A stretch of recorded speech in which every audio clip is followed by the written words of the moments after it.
Hi everybody, I'm Wes Marshall. I'm a professor of transportation at University of Colorado, Denver, and one of the co-leaders of the Project for Transportation Reform here at CNU.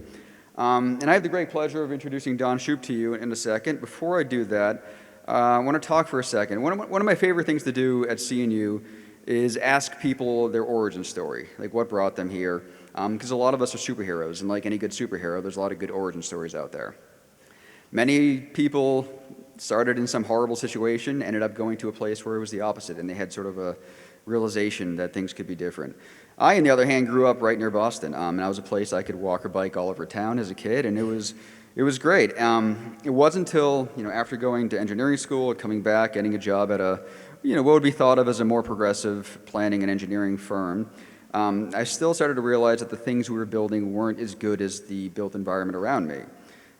So this started to, drive you crazy a little bit. I ended up going back to get my master's and PhD, so I went to University of Connecticut. It was just 15 years ago. Got lucky to be hooked up with Norman Garrick, and he threw a parking project in my lap when I first got there in 2004. And then he left the country to go on sabbatical. So the one thing he said before he left is take a look at Donald Shoup's research. Now, this was before this book came out. So this book didn't come out until 2005. This here is the first edition. So this is only 730 pages. The newer ones are a little bit longer. So this is the short version of this book. But when Norman left, this book didn't exist. So I literally printed almost a homemade version of this, and I went through it, and I read this deeply. And not only did I gain a better understanding of what a parking project could be, it really has helped open my eyes because, as someone going to grad school to work on transportation, a parking project does not sound all that exciting at first. And it took me a little bit to sort of realize what this could be. But what I learned from Don's work is how fundamental parking was to all the other problems we see when it comes to transportation and land use in cities. And so while my research has branched out to street networks and safety, I still think about the fundamental things I learned from Don and how he took on the parking problem. So, questioning things like these standards and digging into the science or the lack of science behind some of these things. Because this is one of the pages from the ITE parking generation. The red line is what they tell you parking should do. The black line is what the data tells you parking should do. The reality was, parking wasn't nearly as big of a problem, or it was a different problem than I think people realized it was. In this first parking project, we realized, yes, there was one lot full on the busiest day of the year, but the rest of the area was almost empty. There was parking all over the place, and too much parking to the point where there wasn't enough stuff to bring people there in the first place. And this helped me understand the bigger picture. So when I did move to Denver, Denver inspired that parking creators March Madness-style bracket tournament. So this is a picture from the 70s during the urban revitalization that Denver did. So this is block after block in downtown Denver of parking. And this is what that area looks like now. So understanding that bigger picture and what all the little innocuous decisions that we make when it comes to parking and how big those are, and also disentangling the fundamental disconnect between what our stated goals are and what we're trying to reach. So this is an office supply store near me in Denver that dedicates almost 6 times more land to parking than to the building itself. And here's an apartment complex in downtown Denver that has 7 stories of parking and 5 stories of apartments in this one little building. So there's still a problem out there, and we still need to work on this. But the thing I didn't realize till after that initial work is I thought I was sort of the only one working on these sort of things. Once this book came out, you started hearing terms like Shoupista and the army of people that are out there trying to take Don's work and bring it and make it useful. And there's an army of people out there, and there's an army of people in here that are doing that as well. So, without further ado, let me introduce Donald Shoup. So he's a distinguished research professor in the Department of Urban Planning at UCLA. Much of his research obviously focuses on parking policies in cities, but also the economy and the environment. So his 2005 book, this High Cost of Free Parking, he recommended 3 main things. He'll tell you about those. That we should charge fair market prices for on-street parking. We should spend that revenue to benefit the metered neighborhoods, and we should remove off-street parking requirements. His latest book in 2018, called Parking in the City, Shoup, and along with, I think, 45 other academics, practitioners, including a lot of CNU folks, including Patrick Siegman, Norman Garrick, Chris McCahill, they examined the results where these cities have followed this advice. And the results are showing that the main parking reforms are not just theoretical and idealistic, but they're practical and they're realistic. So Donald Shoup is someone that the Wall Street Journal has called a parking rock star, and they've also called him the Yoda of urban planning. Let me welcome Donald Shoup to the stage.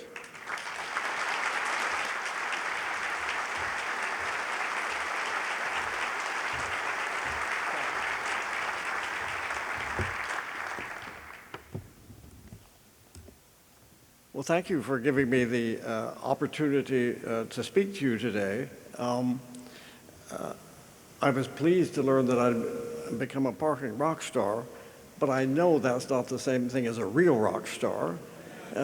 Although I have thought of changing my name to Shoup Dog.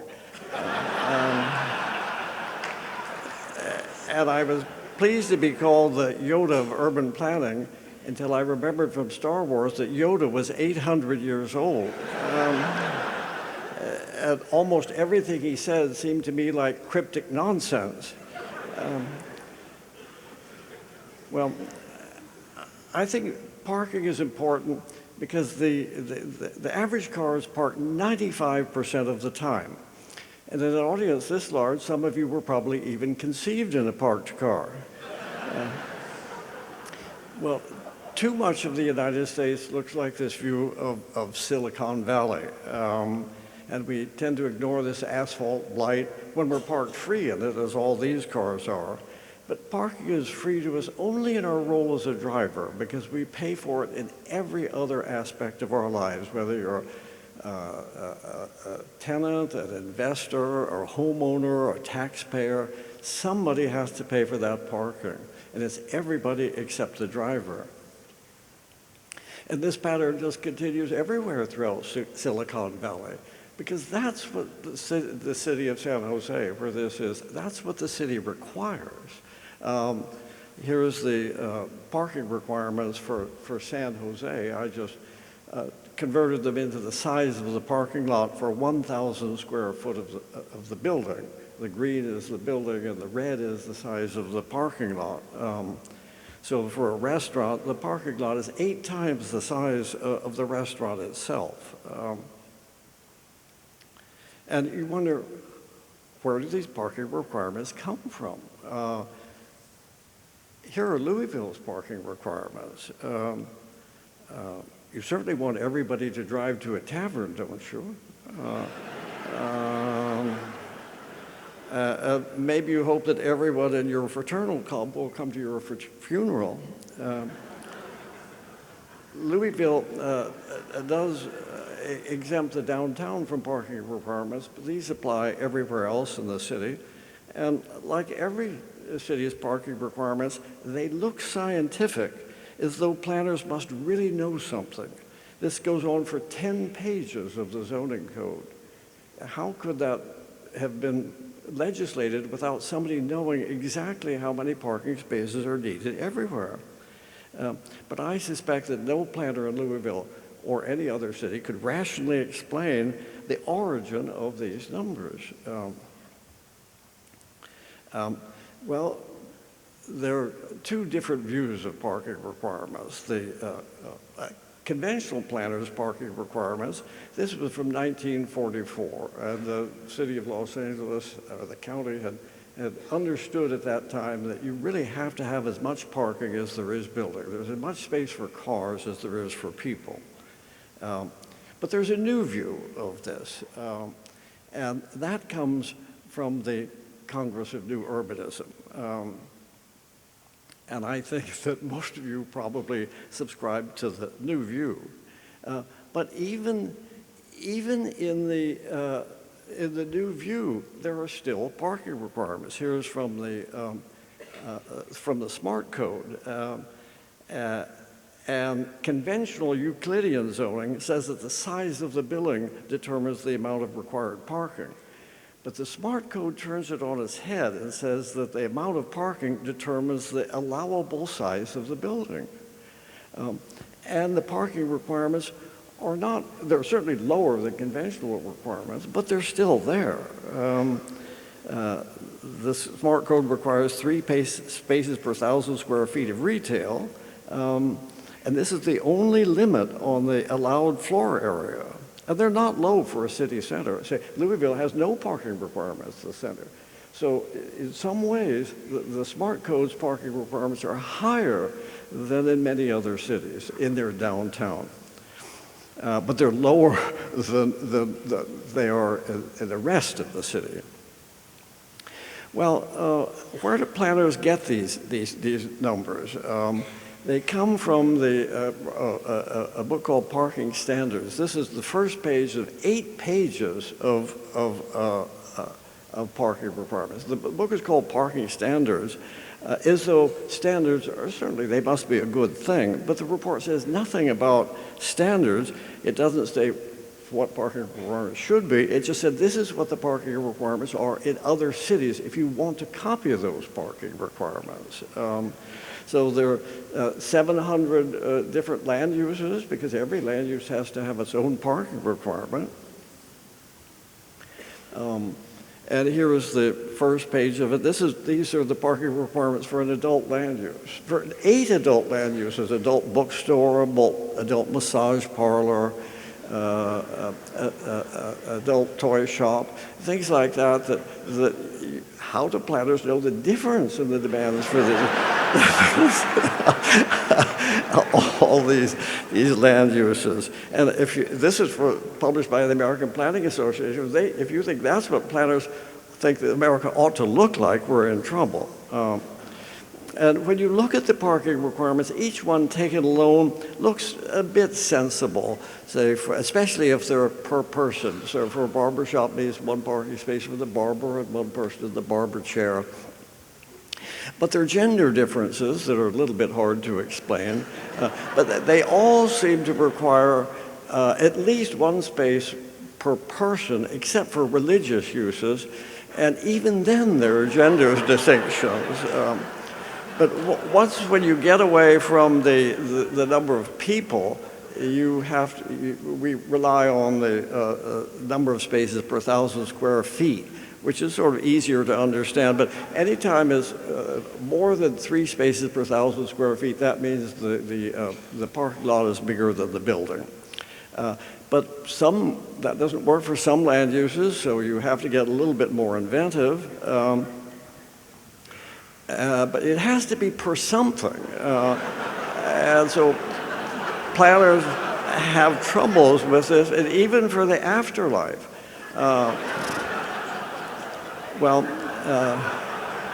Planners who set parking requirements have a problem because they learn nothing about this in their Master of Urban Planning program because the professors have nothing to teach them.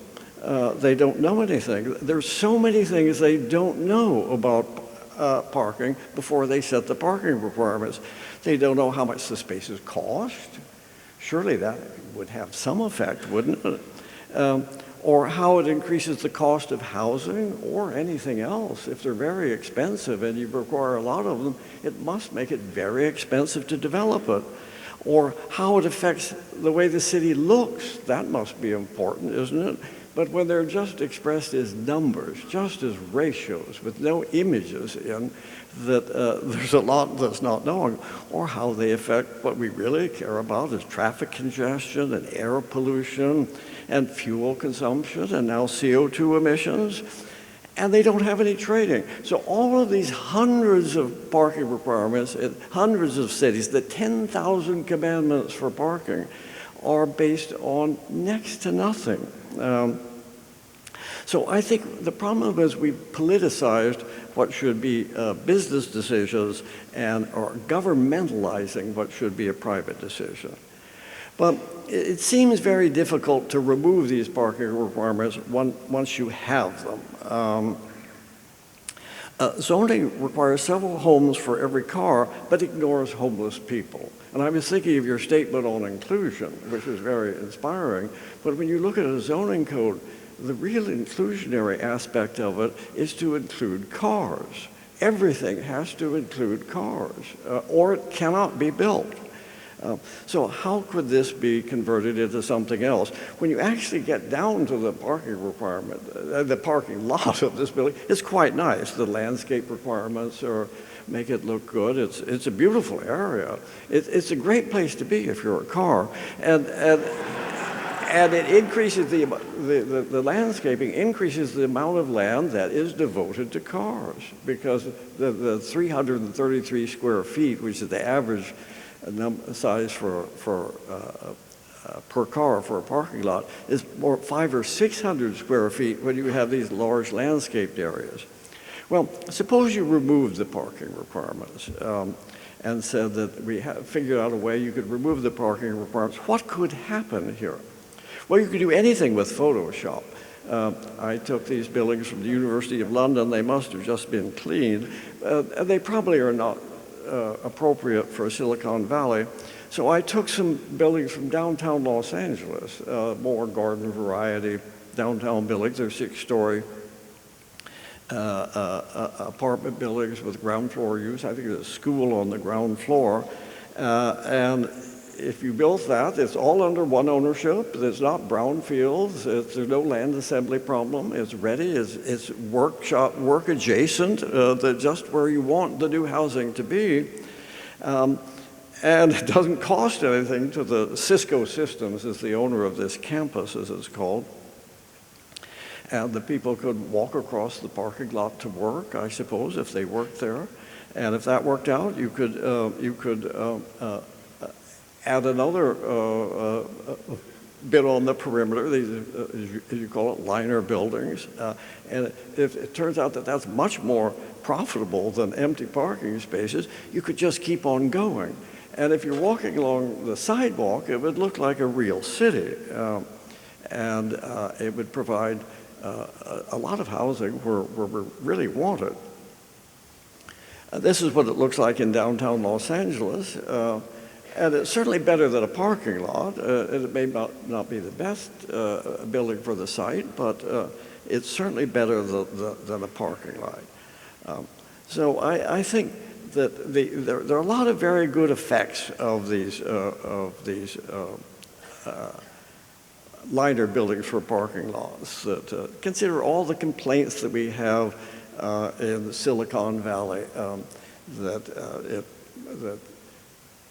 there's terrible traffic congestion, there's terrible air pollution. I think if we built these buildings, it would create jobs. It certainly increase the housing supply because our housing is wildly expensive. And just think there's this land waiting for it to be built on. The commute is terrible. The traffic congestion is the worst part of your day.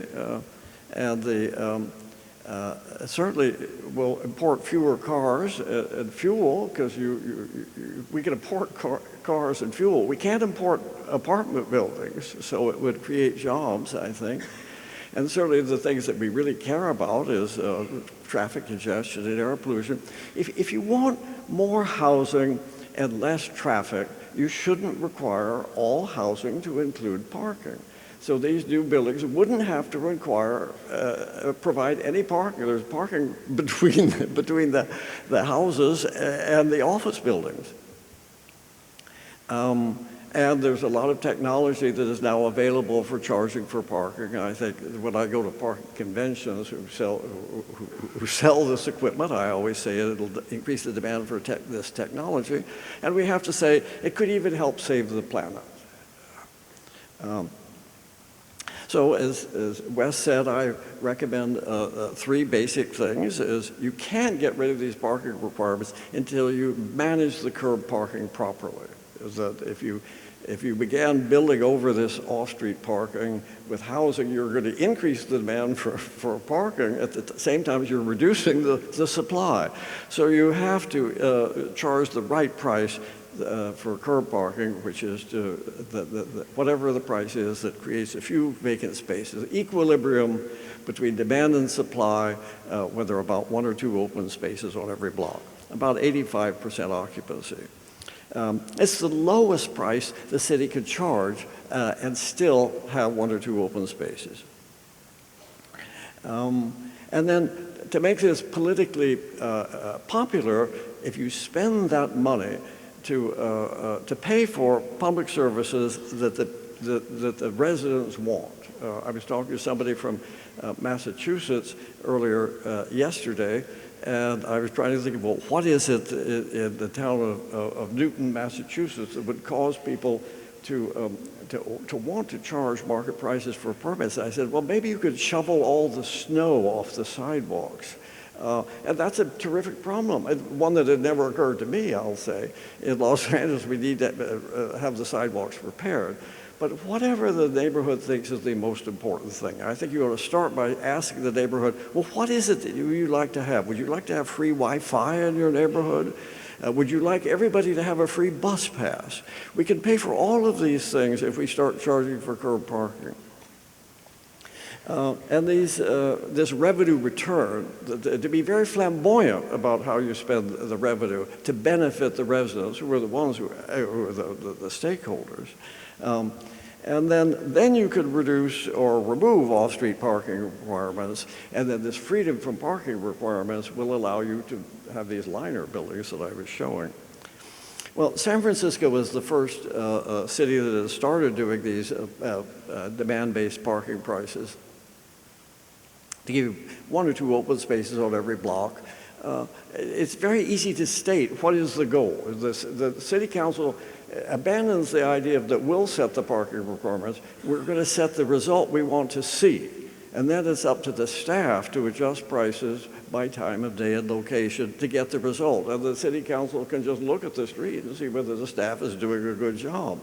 And if they are doing a good job, they'll see that the prices are right. So the price is not terrible, especially if it ensures everybody that they'll have a good place to park.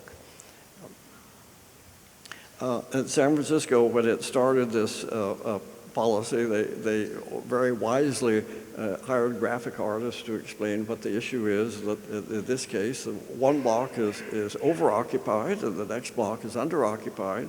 You think, well, suppose we could adjust the price up on the crowded block and nudge it down on the uncrowded block, and just shift one car from the crowded block to the uncrowded block. Then you'd have exactly what you want everywhere. Now, some people think that charging market prices for public on-street parking is too heavy a lift. It's a huge social change, like Prohibition or the Reformation. But if we can't move one car from a crowded block to an uncrowded block, what can a city do? So I think that the price is just right. Not too low, not too high, but just right. And if you do that, you'll avoid the problem on the left-hand side, which is seeing that all the spaces are occupied and cars circling, waiting to see somebody leave a curb parking space, or on the right-hand side and seeing just what the drivers want to see. This is really the great price for drivers, because that's exactly what you want to see, and most of you are drivers, I'm sure, that this is what you want to see when you arrive at your destination. And they also were wise enough to commission a video to explain what they were doing. It only takes a minute and a half, and I think it's probably more valuable than the rest of my presentation, but I'll let you look at this. Finding a parking space can be frustrating and time-consuming. It's estimated close to a third of city traffic is caused by drivers circling while looking for a space. Some drivers just give up and double park. This clogs our streets and needlessly pollutes the air. These cars slow down public transit and get in the way of emergency vehicles. And drivers focused on finding parking create a hazard for pedestrians and cyclists. There is a better way. San Francisco is testing new parking technology and a flexible approach to pricing that is designed to make parking work better for everyone. SF Park's goal is to have at least one parking space available per block. That way, drivers can park near a specific destination without the need to circle the block or double park. This also provides a steadier flow of customers for business owners. SF Park provides safer and clearer streets for everyone. Here's how it works. Newly installed parking sensors detect when a parking space is available. Drivers will be able to check parking availability and rates online, by text message, and by smartphone before heading to their destination. This will help people decide whether to drive, take public transit, bike, or walk. When people choose to drive, new SF Park meters will make paying easier. In addition to taking coins, the new meters will accept credit cards and SFMTA parking cards. Parking time limits will be extended. Easier payment and extended time limits will help drivers avoid tickets. Prices at city-owned parking garages will be adjusted to provide an attractive alternative to meter parking. Parking rates will be adjusted based on demand, once a month, never by more than 50 cents. So, in areas where it seems nearly impossible to find a parking space, rates will increase until at least one space is available most of the time. And in areas where open parking spaces are plentiful, rates will decrease until most of the empty spaces fill, or until rates bottom out at as little as 25 cents per hour. SF Park is designed to ensure that drivers easily find an open space near their destination. Well, that was before the program started. It's not as easy as the video makes it sound. It's not a plug-and-play operation. It took just an immense amount of work from very dedicated public servants to make this work. And the basic thing that happened is that everybody, including me, thought the prices would go up, but on average the prices declined because down to 25 cents an hour, starting out at a minimum of $2 an hour, that many blocks went down to the minimum allowed, which is 25 cents an hour, because many blocks had been overpriced in the morning. If you have the same price all day long, it's going to be too high at some times and too low at others. And there were so many times in the morning where they just had to keep lowering the price of parking, which is good for business because if you're a coffee shop or something like that, a breakfast restaurant, it brings more customers to your store. I think it should go down to zero if necessary. So the prices go up only if needed to provide the vacancies. And they also had a pilot program. This was in 7,000 meters, but they also had a control zone. The pilot zone is the blue line, and the control group is the gray line. And so the sales tax went up in the area that started demand-based pricing. So you can't say that demand-based prices are going to hurt business because they found exactly the opposite. Now, many people think that you can't do this because the meters can't handle it. This is the first meter installed in the United States in Oklahoma City, which I understand CNU is going to go to in the future. And functionally, it's the same thing as the meters outside this building, is that you put your money in and you hope to come back before your time runs out. That it was criticized when it was started as an infernal combination of a slot machine and an alarm clock. But can you think of any other method of payment that has not changed since 1935?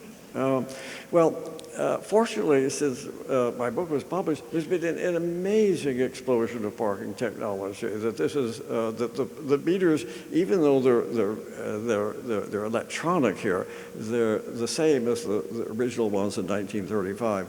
Here's an example of one that's now outmoded, but it's on the UCLA campus. It was designed to look like a sort of Mickey Mouse version of a parking meter, but it's a multi-space parking meter full of electronics that tells you where your credit card should go in, and then tells you whether you put it in upside down. It can speak to you in several languages. But it doesn't tell you what the price of parking is until you press any button on the meter, and it tells you the price at that time. There are 4 different prices during the daytime. And it's $3 for the first hour and $4 for the second hour. Does that seem too high on a university campus? Is it too much for students to pay?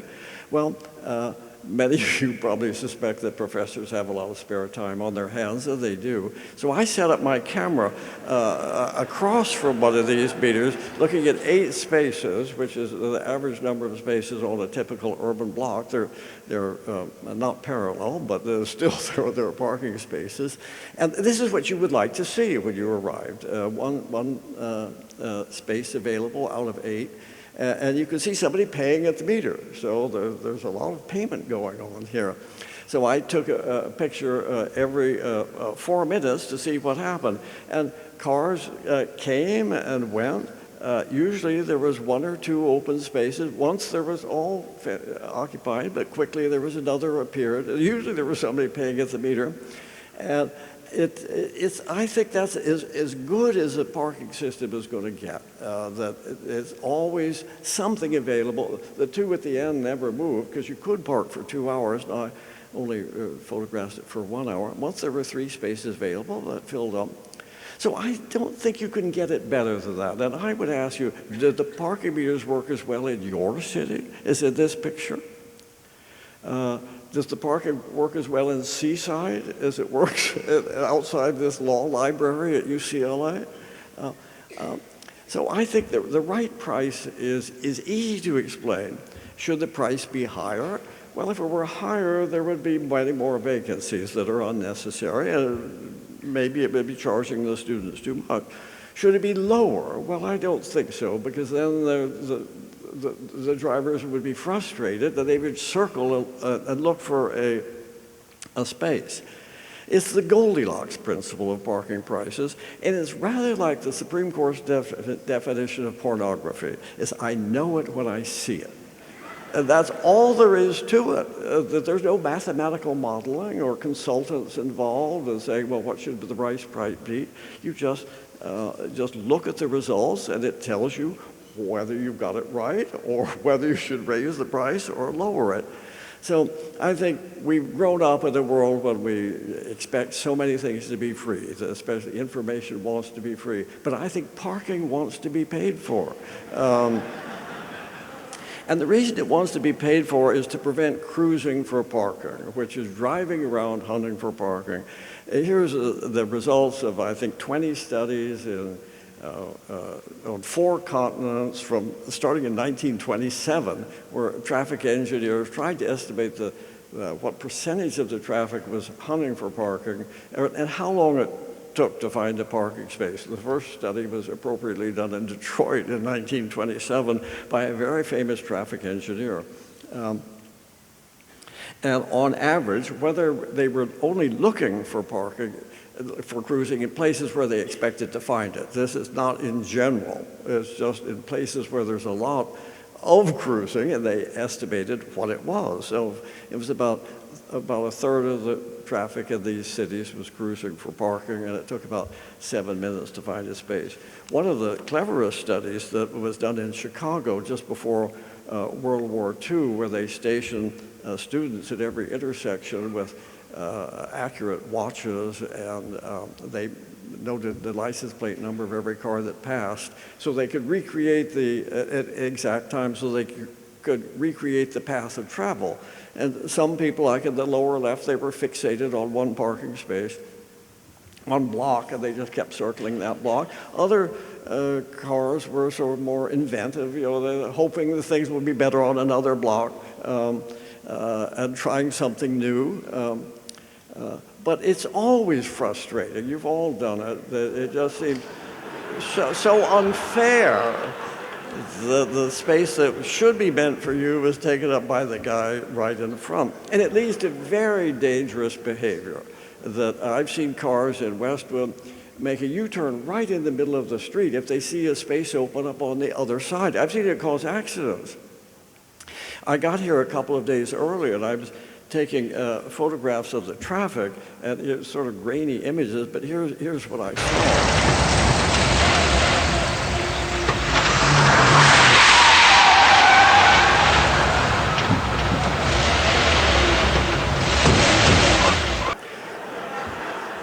Well, I was able to interview the driver afterwards.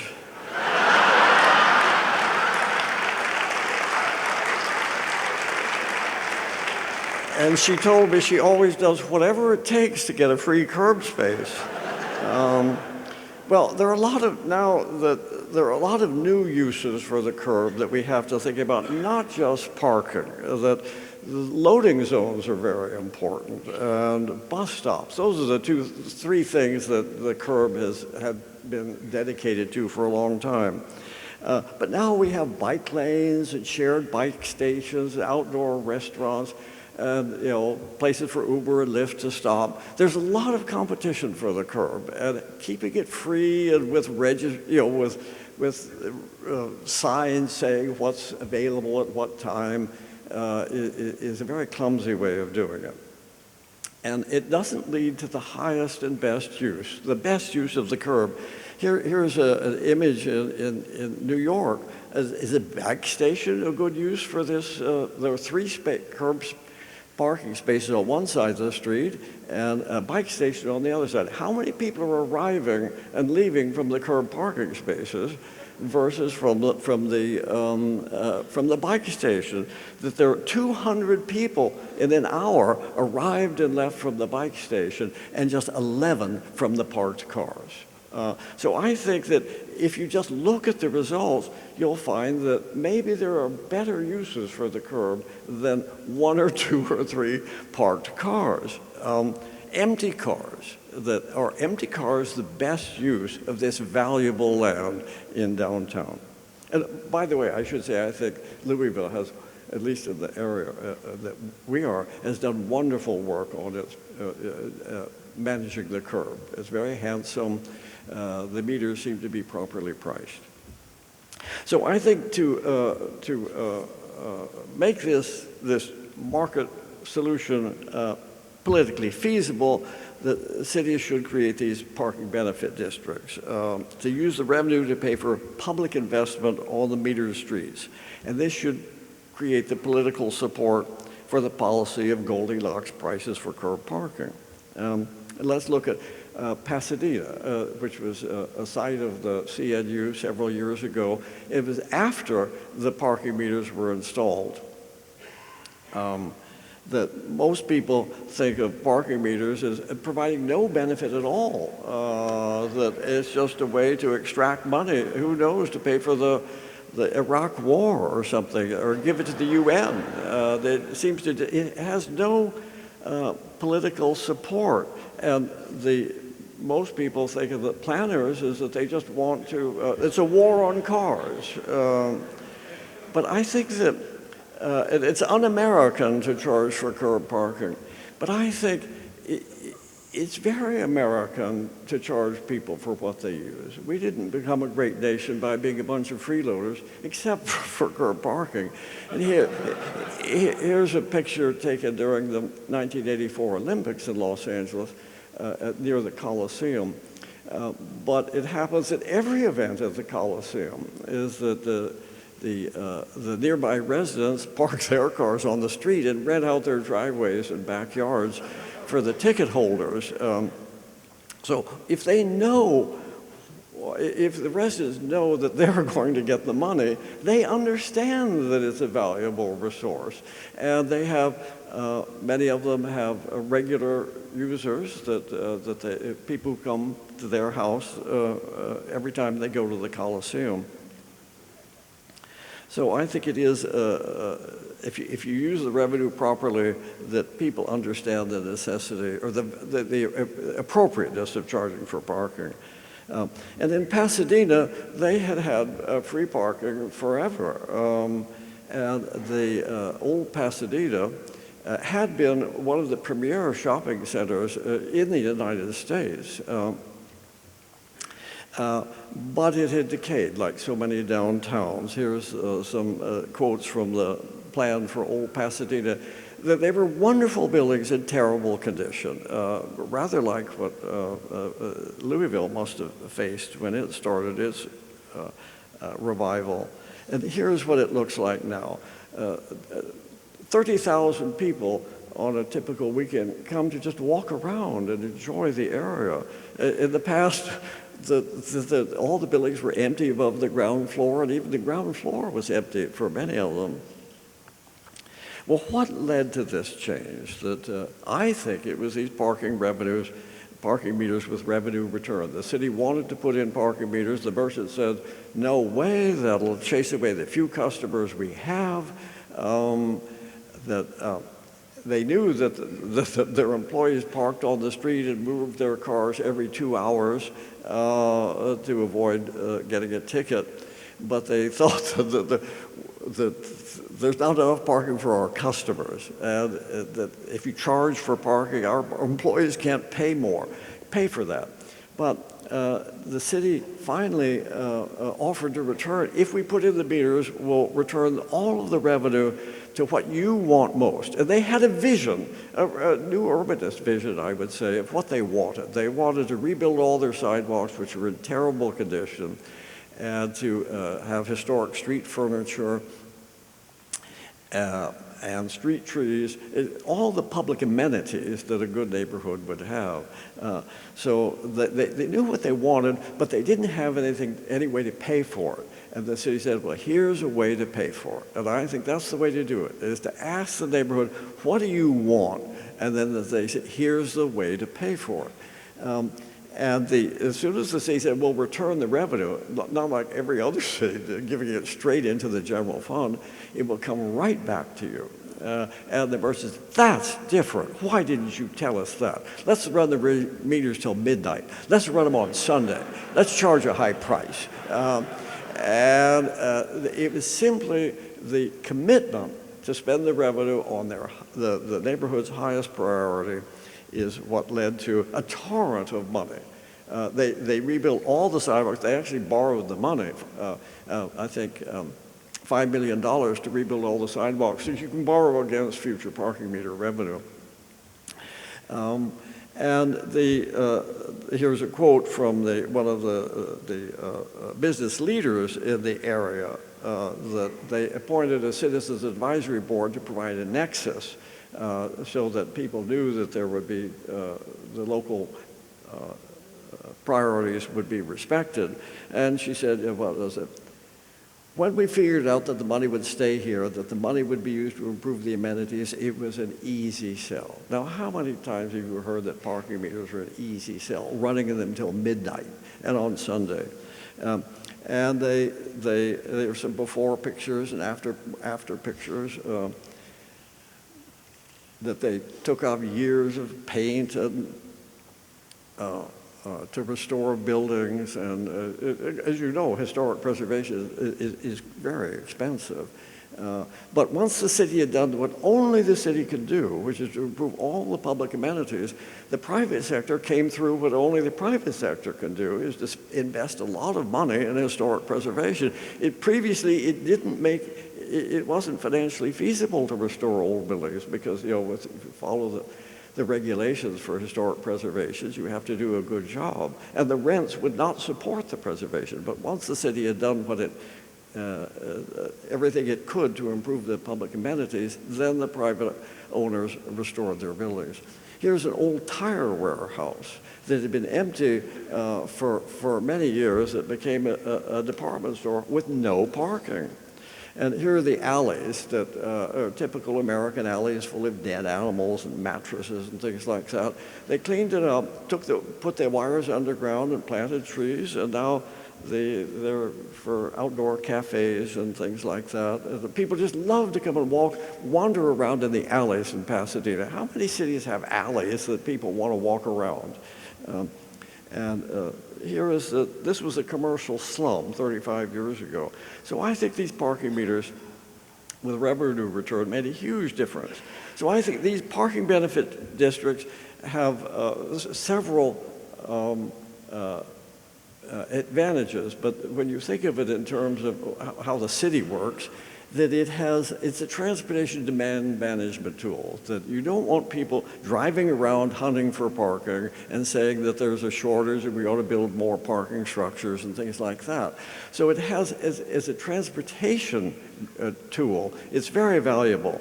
But I think it's really more valuable in places like Pasadena as an economic development tool because it makes parking easy to find, it increases the business climate and property tax revenue, it employs many people. Just think, how many people did that area employ before we put in the parking meters? Almost very, very few. But now there are many, many people earn their living there.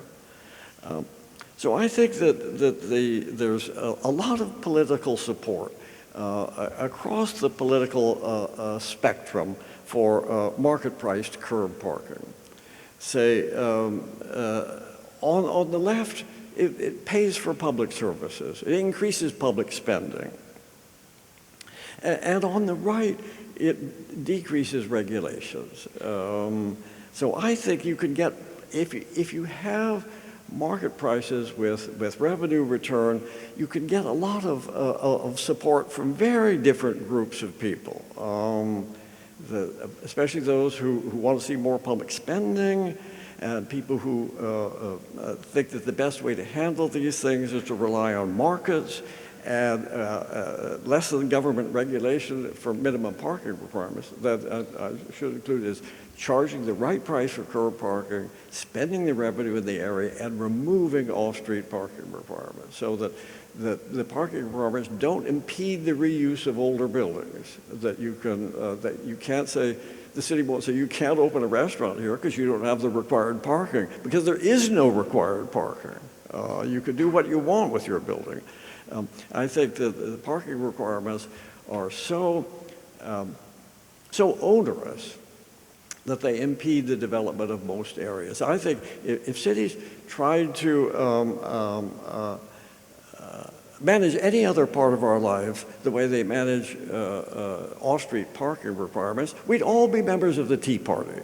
So I think that if you're looking for ideological support, there are people who will understand that, yes, the government had been intruding in a very inappropriate way. Environmentalists have a lot to gain from this policy. Usually when I get invited to other cities, it's the Greens who manage it. They think I'm an enemy of the car. And I'm not an enemy of the car. I'm an enemy of parking subsidies. And I think that environmentalists have a lot to gain. And certainly businesses will see that it unburdens enterprise, that they don't have to provide any required parking. And certainly the new urbanists will see a lot of benefits from this, I think, because it can pay for better street design, and it can lead to higher density without being overrun by cars, maybe higher density with fewer cars. And libertarians will see that it increases the opportunities for individual choice. It leaves it to the individual property. We can't ignore the property rights advocates who will see that there are fewer regulations on land use. And certainly developers will see it's up to them to decide how much parking to provide. They're the ones who know who their customers are or their intended customers are. And they know how much parking spaces cost and how it'll affect business. The residents benefit a lot because it improves their neighborhood. And certainly affordable housing advocates have a lot to learn from this or to benefit from this, because you don't have to provide 2 parking spaces for every affordable dwelling unit. And neighborhood activists, there are many of them who like to devolve decisions to the neighborhood level, to say they're the neighborhood should be the one to decide, do we want parking meters and the revenues, or do we not? It should be a local decision. And I think the biggest beneficiaries will be local elected officials who won't have to spend endless hours debating whether to increase the price of meter parking by 25 cents an hour.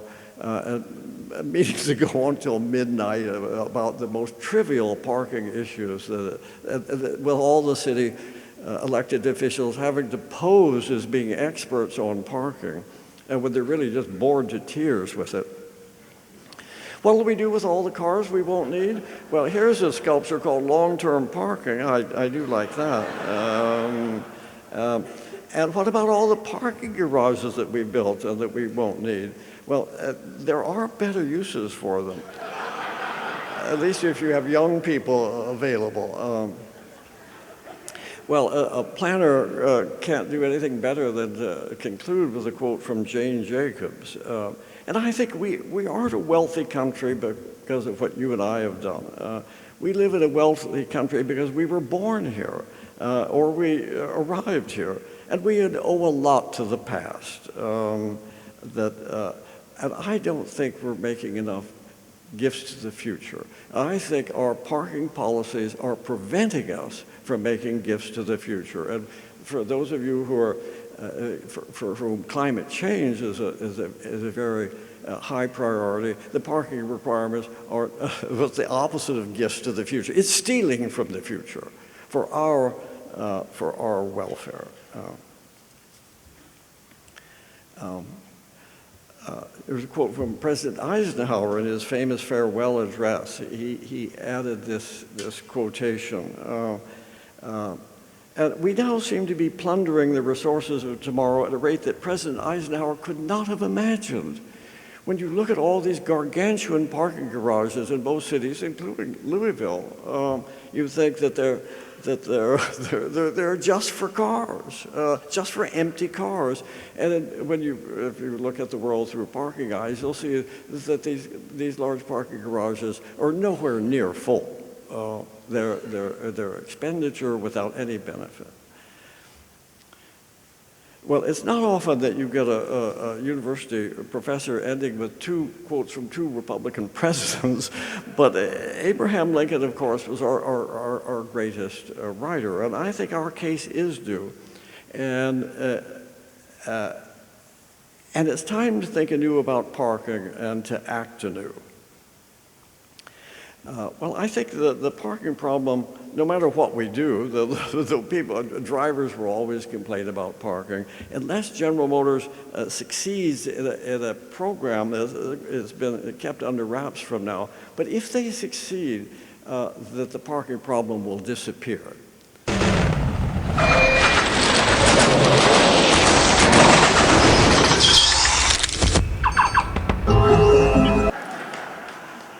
Well, thank you very much for giving me the opportunity to speak to you.